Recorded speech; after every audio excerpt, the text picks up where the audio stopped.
Hello everyone from Hillbank. I'm with Justin and we're going to talk about maintenance on your AC Cobra, removing the wheel and reinstalling the wheel. So here we go. So first, let's go over the tools. So you have your lead hammer, you have, well, we're just going to replace the spinners. You have your snips, you have your lock wire tool, you have lock wire, the brand on there, and then we just have the Permatex anti-seize. So first thing I'm gonna do is cut the old lock wire. So you have to snip it at the spinner and snip it at the actual rim. Make sure you don't scratch or scuff the spinner at all. And you take it out, you gotta be careful because it's stainless steel that you don't scratch anything.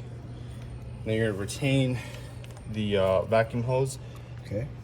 And then depending on what side of the car you're on, you always hit the front spinner towards the car because that's what is the way to knock it off. Okay. And then to the rear is always a tighten.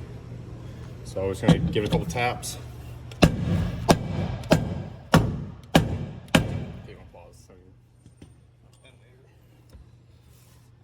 Just knock it off quick.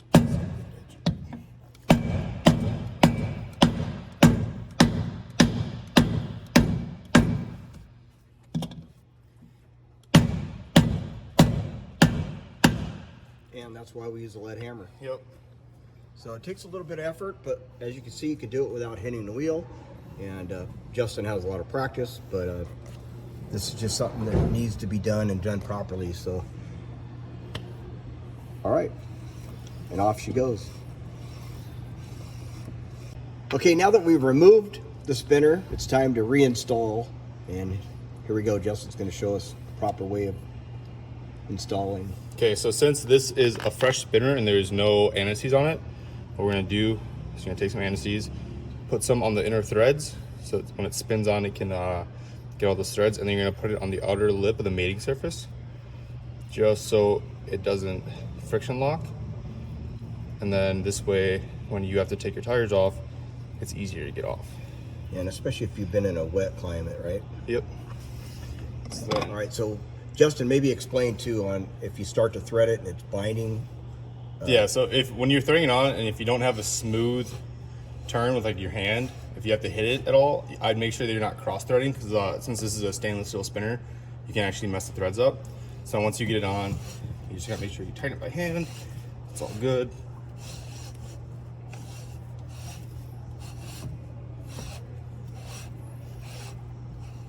So get it just snug, like hand tight, like that. And then you're gonna pawn it back on.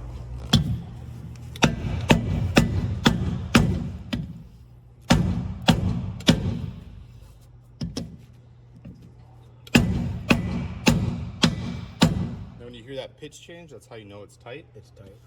And then what we're gonna do is put our lock wire on.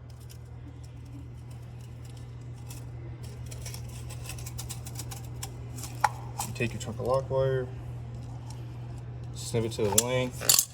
I usually go a little long so I just don't have to redo it. And then you feed it through the vacuum hose. Like I said, that vacuum hose protects the rim. And then you have to find the one hole on the spinner.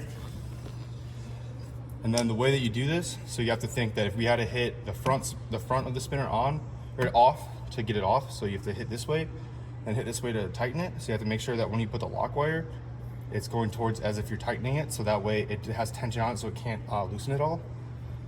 So we're just gonna go through this one here. So you feed it through the back side.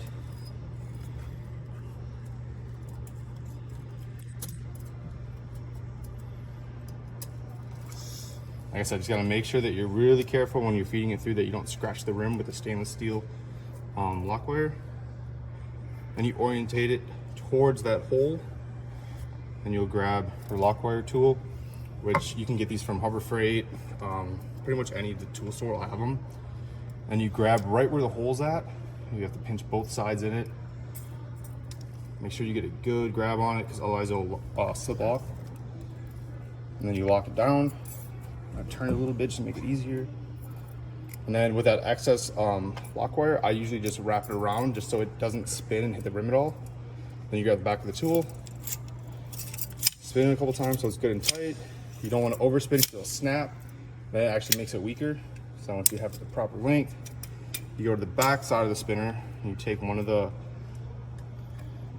sides of it, go through the spinner, grab your lock wire tool, grab onto that part, and just crank on it so it's tight. You see how snug it is there?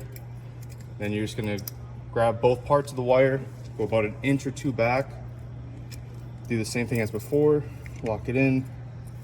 Then that excess wire again, just gonna wrap it around the tool, fold a couple times so you get that nice tight, where it's tight with the spinner so it looks really flush.